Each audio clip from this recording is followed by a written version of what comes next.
Sooner or later, equity investors will come across the term IPO, Initial Public Offering. So in this short introductory video, I want to explain what they are, who's involved, and are they a good idea? Okay, what's involved in an IPO? Why do companies do them? It's all about raising money, and the motives for raising money can vary. Now bear in mind, you don't have to become a public company to raise money. Plenty of companies live their lives out of the public eye, they're privately owned, and they don't ever issue shares to the public, they don't ever have IPOs. Why not? Well, some of them grow organically, they use their own profits and cash flows, they don't need the public to come in and buy their shares. Some survive happily on bank loans or other loans, all right? Some companies issue bonds, corporate IOUs, they don't bring in shareholders, it's perfectly possible, but sooner or later a lot of companies decide, yeah, let's go public, let's do an initial public offering. Motives vary, okay? It's not all about raising money, so let's just take a look at why you might be doing an IPO. Sure, raising money's there, but also privatizations. You've got these nationalised businesses, for example, thinking about Royal Mail relatively recently, that the government decides to basically sell off, raise some money for itself, sell shares to the public. You've got an exit for investors. If you think about a company, for example, that's grown previously because its directors have put money in, venture capitalists have put money in and so on, maybe it's time to let some of those investors out. And by basically offloading shares to the public, they've got their exit route. An acquisition currency.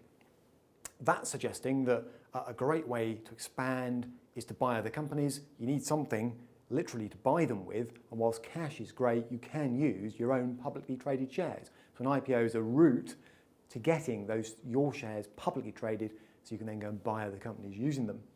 Management incentive, maybe what you want to do is tie in your best directors as you expand, and one way to do that is to offer them publicly traded shares they can later sell for a profit. Prestige. For a lot of firms, ultimately the goal is become a public company, rise up the FTSE 100, for example, get the press attention, although press attention can be a two-edged sword, of course. So there we are, reasons for doing an initial public offering. So who's involved? Who are the key players? Well, you've got a few. First of all, the issuing firm. They're looking to sell a proportion of the shares that were previously privately owned to the public.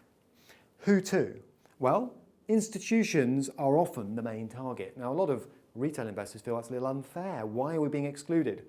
Well, companies tend to be a little bit lazy. On the left-hand side, the advantage of approaching institutions is they're thought to be more experienced, less likely to bail out on you, less likely to panic sell shares, and the regulatory hurdles are a little lower.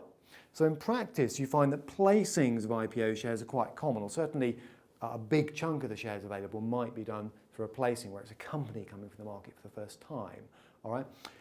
Retail investors can be involved. Often it's called an offer for sale, but companies tend to need a reason to do it because it is seen as more hassle.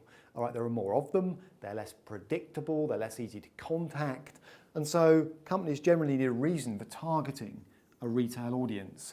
And you may find that a company will split with an IPO what it offers to institutions, pension funds and so on, what it offers to retail investors. So it might go for sort of a 75% over there and a sort of 25% over there type deal. All right, and if you're thinking, what if it's so much hassle to involve retail investors, why do they do it at all? And the answer might be, you're a football club. You need to keep your fans happy by offering them some shares.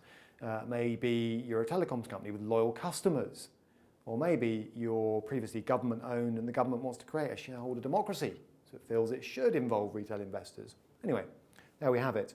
Now, key role in all of this is going to be a bank typically, or a group of banks as a syndicate advising the issuing companies. Let's take a look at what they do next. Now, they're going to own quite a fat fee for this, potentially a percentage of the amount owned, but they're in it because the company won't know necessarily how to go about approaching institutional investors, trying to sell shares. You need to market to them, you need to persuade them who you are, why they should buy in. So virtual or actual roadshows are typically the way that's done. Advice on the timing, pricing and structure of the issue. There are good and bad times to go to the market. When the market's up, receptive, good, down, not so receptive, bad, because that'll influence the amount the company can raise, of course. The pricing, how many shares, what sort of price, and we'll look at the IPO price briefly in a moment. Liaising with the stock exchange, don't forget this is a company that's probably never been quoted on the London market or in New York, wherever they're choosing to raise money. So advice on how to go about that, how to keep the exchange happy. Regulatory issues come with that. Suddenly you're raising money from the public for the first time, so the regulators tend to get a bit twitchy and say, right, well, let's make sure that this is a company that we're comfortable about, is hitting all the regulatory bases, submitting the right forms, filing the right information, and so on. And then two fairly important roles to do with the mechanics of the initial public offering: underwriting and oversubscription. Now, I'm going to put a sort of sad face there and a sort of happy face there. And the reason is oversubscription is a good problem to have. That's where the company finds it's got far more applications than it actually has shares to sell, and the advisor has to help it scale down the offers received. Great, in a way.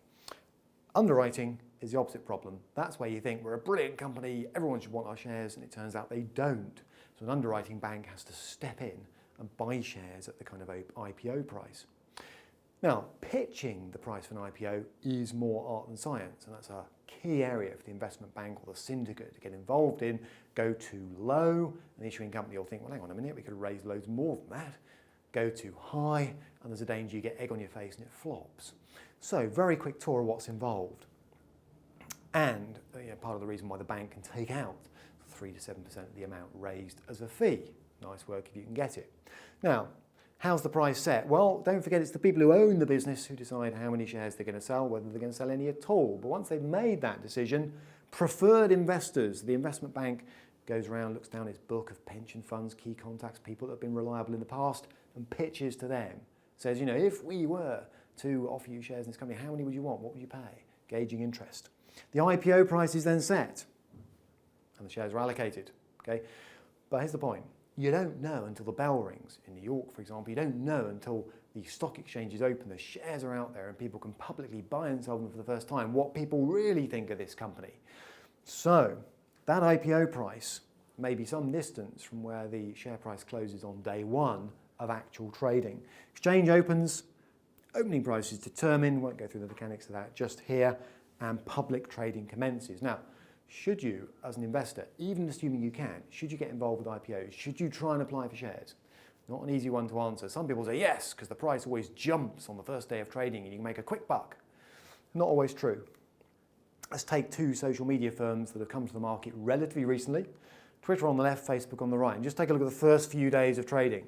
Just the first few days. Twitter, a great example of what people mean when they say, oh yeah, you want IPO action, IPO shares are great, get in as soon as you can. An immediate kicker, poof, there you go. All right, first day of trading. Opening price, IPO price, $26, close much higher than that on day one. All right, so you might think, great, well, there's evidence that you should get in as early as you can on an IPO, but two things I'd say. Is that initial kicker sustained? The initial excitement wore off, as you can see there with Twitter. And with Facebook, it was very short-lived. Facebook came into the market around the $38 mark, IPO price jumped up, and then the price kind of fell off a cliff and then sort of wobbled around a bit. So what I'm saying is, with IPOs, don't fall for the line that you must always pile in, they're always exciting, they're always a way to make a fast buck. Sometimes they aren't. So as an investor, hopefully you now understand roughly what the main mechanics of an IPO are, roughly why companies do them. But before you jump all over an IPO, remember, number one, you might not be invited in the first place, which is a shame. And number two, there are no guarantees of a quick buck.